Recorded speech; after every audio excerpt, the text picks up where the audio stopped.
दोस्तों, हरतालिका तीज हिंदू धर्म का एक प्रमुख व्रत है जिसे मुख्य रूप से उत्तर भारत में महिलाएं मनाती हैं। ये पर्व भगवान शिव और माता पार्वती के पुनर्मिलन और उनकी पूजा के लिए समर्पित है। हरतालिका शब्द दो शब्दों से बना है, हरत यानी हरने और आलिका मतलब सहेली। इसके पीछे की कथा के अनुसार माता पार्वती की सहेलियां उन्हें उनके पिता हिमालय से चुराकर एक घने जंगल में ले गई थी ताकि उनका विवाह भगवान विष्णु से ना हो सके और वे भगवान शिव को अपने पति के रूप में प्राप्त कर सकें।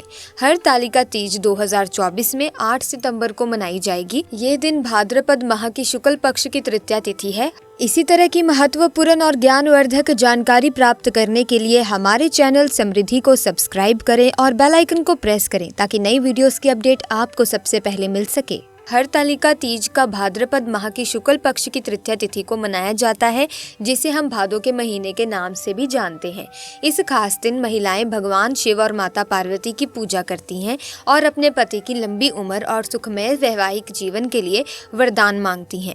अगर आप पहली बार हरतालिका तीज का व्रत रख रही हैं तो ये जानना आवश्यक है कि इस व्रत के अनिवार्य नियम क्या है और इस दिन किन बातों से बचना चाहिए। व्रत के दौरान महिलाएं पूरे दिन निर्जल रहती हैं और शाम को विधि पूर्वक पूजा करती हैं। हरतालिका तीज का नाम एक दिलचस्प पौराणिक कथा से जुड़ा है। कथा के अनुसार माता पार्वती के पिता उनके विवाह के लिए भगवान विष्णु को पसंद कर रहे थे, जबकि माता पार्वती की इच्छा थी कि वे भगवान शिव को अपना जीवन साथी बनाएं। अपनी सखी के माध्यम से माता पार्वती ने जंगल में तपस्या के लिए चली गई ताकि वे भगवान शिव को प्राप्त कर सकें। इस तरह माता पार्वती की सखी द्वारा उनके हरण के कारण इस व्रत का नाम हरतालिका पड़ा। इस दिन महिलाएं विशेष रूप से हरे रंग की साड़ी पहनती हैं, मेहंदी लगाती हैं और सुहाग के प्रतीकों से सजती हैं। इस व्रत को मानने की परंपरा न केवल आध्यात्मिक उन्नति के लिए है, बल्कि ये परिवार की खुशहाली और खुशियों के लिए भी महत्वपूर्ण है।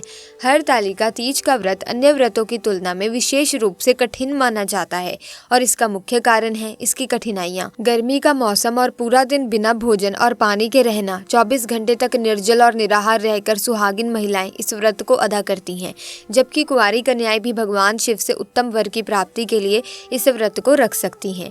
इस व्रत की एक विशेषता ये है कि यदि आपने जीवन में एक बार इस व्रत को रखा है तो आपको आजीवन इसके नियमों का पालन करना होता है। व्रत का उद्यापन तब तक नहीं किया जाता जब तक शरीर पूर्ण रूप से समर्थ ना हो। यदि आपके परिवार में पहले से ही हरतालिका तीज का व्रत मनाया जा रहा है तो आपको अपने परिवारजनों से नियम पूछकर ही इस व्रत को निभाना चाहिए। नए नियम अपनाने से बचना चाहिए और पहले से निर्धारित नियमों का पालन करना चाहिए। दोस्तों, हरतालिका तीज के दिन तृतीया तिथि में ही भगवान शिव और माता पार्वती की पूजा की जाती है। पूजा का सही समय गोधूली बेला और प्रदोष काल होता है और चतुर्थी तिथि में पूजा मान्य नहीं होती। उस दिन केवल व्रत का पारण किया जाता है। नवविवाहिताएं या जो भी पहली बार इस व्रत को शुरू कर रहे हैं, उन्हें पहली बार किए गए संकल्प को ही हर बार निभाना चाहिए। यदि आप इस व्रत को पहली बार से ही निर्जल रख रही हैं तो ये सुनिश्चित करें कि हर बार इसे निर्जल ही रखें। बीच में पानी पीने की आदत को छोड़ना होगा। इस व्रत के प्रति आपकी श्रद्धा और समर्पण ही इसके वास्तविक फल को सुनिश्चित करेगा। हरतालिका तीज का ये कठिन व्रत न केवल धार्मिक अनुशासन का प्रतीक है, बल्कि आपके संकल्प और धैर्य की परीक्षा भी लेता है। ये व्रत आपके जीवन में विशेष सौभाग्य और समृद्धि लाने का विश्वास प्रदान करता है। यदि आपने हरतालिका तीज के व्रत में निर्जल रहने का संकल्प किया है तो ध्यान रखें कि अगर बीच बीच में पानी पीना पड़ जाए तो व्रत टूट सकता है। अगर व्रत के दौरान आपकी तबीयत ठीक नहीं है या आप किसी स्वास्थ्य समस्या का सामना कर रहे हैं, जैसे गर्भावस्था के दौरान, तो निर्जल और निराहार रहना पूरी तरह से आवश्यक नहीं है। आपकी और आपके होने वाले शिशु की सेहत सबसे महत्वपूर्ण है। ऐसी स्थिति में यदि आप स्वयं व्रत नहीं रख सकती तो आपकी सास या जेठानी इस व्रत को आपके लिए रख सकती हैं। यदि परिवार में कोई और इस व्रत को नहीं रख सकता तो आपके पति भी इस व्रत का पालन कर सकते हैं। हरतालिका तीज का व्रत न केवल समर्पण और श्रद्धा का प्रतीक है, बल्कि आपके परिवार की एकता और सहयोग का भी प्रतीक है। इस व्रत के दौरान दिन में सोना निषिद्ध है और रात भर जागरण का नियम होता है। हालांकि अगर रात भर जागना संभव नहीं हो तो जितना समय आप जाग सकते हैं उतना समय भगवान के मंत्रों का जाप या उनकी कथाओं का श्रवण करें। व्रत के दिन अत्यधिक बोलने से प्यास लग सकती है, इसीलिए कम से कम बोलने का प्रयास करें और मौन रहने की कोशिश भी करें। हरतालिका तीज का ये कठिन व्रत न केवल आपकी दृढ़ता और संयम को दर्शाता है, बल्कि आपके जीवन में सुख, समृद्धि और सौभाग्य लाने का विश्वास भी प्रदान करता है। ये व्रत आपके भव्य संकल्प और आस्था को मजबूत करने का अवसर है, जिससे आपके जीवन में खुशियां और समृद्धि का आगमन हो सके। आज के दिन हरतालिका तीज की पूजा को विशेष रूप से संजीवनी और धूमधाम से मनाने की परंपरा है। इस दिन सुहागिन महिलाओं को 16 श्रृंगार करके पूजा प्रारंभ करनी चाहिए, जो न केवल उनकी आस्था और भक्ति का प्रतीक है, बल्कि इस व्रत की धार्मिक गंभीरता को भी दर्शाता है। श्रृंगार की सामग्री भी इस दिन दान में दी जाती है, जो कि पुण्य और समर्पण का एक सुंदर तरीका है।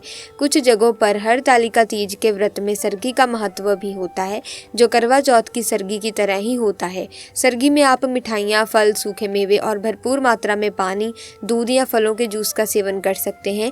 ध्यान रखें कि सरगी सूर्योदय से पहले ही खानी चाहिए, ताकि व्रत का सही समय और विधि का पालन हो सके। सुबह 3 से 4 बजे के बीच सरगी खाना सबसे उपयुक्त माना गया है। यदि आपके यहाँ इस परंपरा का पालन होता है तो अवश्य करें। पूजा के लिए हरतालिका तीज में मिट्टी से बनी माता पार्वती और भगवान शिव की मूर्तियों की पूजा की जाती है।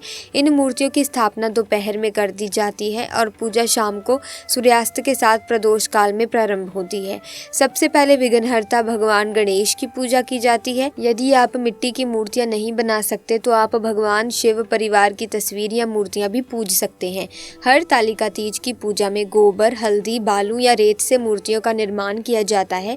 ये परंपरा उन कथाओं पर आधारित है जिनमें वर्णन मिलता है कि माता पार्वती ने भगवान शिव को प्रसन्न करने और उन्हें पति के रूप में प्राप्त करने के लिए रेत से शिवलिंग बनाकर पूजा की थी। पूजा के बाद चतुर्थी तिथि में व्रत का पारण करने से पहले इन मूर्तियों का विसर्जन किया जाता है। विसर्जन किसी नदी, तालाब या पीपल के पेड़ की जड़ों में किया जा सकता है, और यदि ये सुविधाजनक ना हो तो घर के खाली गमले में भी विसर्जन किया जा सकता है। इस विशेष दिन व्रती को दुल्हन की तरह सजने का महत्व है, जो कि उनकी भक्ति और समर्पण का प्रतीक है। हरतालिका तीज न केवल एक धार्मिक उत्सव है, बल्कि ये परंपरा और संस्कृति की धरोहर को जीवित रखने का भी एक सुंदर अवसर है।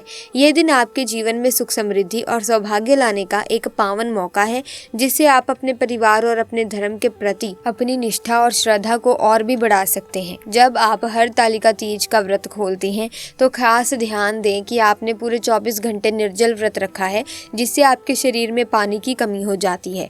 व्रत का पारण करते समय भोग जैसे मालपुए, पंचामृत, गुजिया आदि अर्पित किए जाते हैं। इस दौरान शुरुआती चरण में केवल थोड़ी मात्रा में दूध, पानी या मिठाई का सेवन करें। एक साथ बहुत अधिक मात्रा में खाना या पानी आपकी तबीयत को प्रभावित कर सकता है। धीरे धीरे शुरुआत करें और फिर भरपेट पानी पिएं, ताकि आपकी सेहत सही रहे।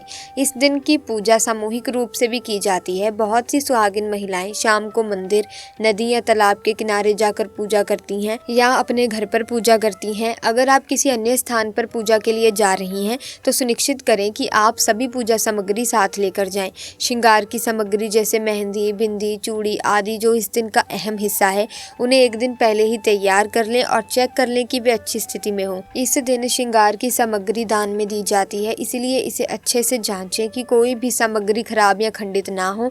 आपकी मेहनत और समर्पण इस व्रत को एक अद्वितीय और पवित्र अनुभव बनाएंगे। व्रत के पारण के बाद माता पार्वती और भगवान शिव से प्राप्त आशीर्वाद और सौभाग्य आपके जीवन को खुशियों और समृद्धि से भर देगा। हरतालिका तीज के इस खास दिन को पूरी श्रद्धा और विधि पूर्वक मनाएं, बल्कि परिवार की एकता और सुख समृद्धि का भी संवर्धन करता है। आपकी श्रद्धा और भक्ति से ये व्रत आपके जीवन में विशेष बदलाव ला सकता है। जब आप हरतालिका तीज का व्रत पूरा करती हैं तो दान और दक्षिणा पर विशेष ध्यान दें। दान केवल एक परंपरा नहीं, बल्कि इस व्रत की पूरी सच्चाई को दर्शाता है। आपको भोग जैसे फल, मिठाई का एक हिस्सा बैल या गौ माता को भी देना चाहिए और शेष हिस्सा मंदिर में अर्पित करना चाहिए। इससे न केवल दान का पुण्य मिलता है, बल्कि आप भगवान और जीवों के प्रति अपनी श्रद्धा भी प्रकट करते हैं। व्रत के दौरान किसी पर भी गुस्सा न करें और पति के साथ किसी भी प्रकार की तकरार से बचें। बुजुर्गों का सम्मान करना भी अत्यंत महत्वपूर्ण है, क्योंकि इसका व्रत के फल पर सीधा प्रभाव पड़ता है। इसी के साथ आज की वीडियो में बस इतना ही। वीडियो को लाइक करें, शेयर करें, चैनल को सब्सक्राइब करें। धन्यवाद।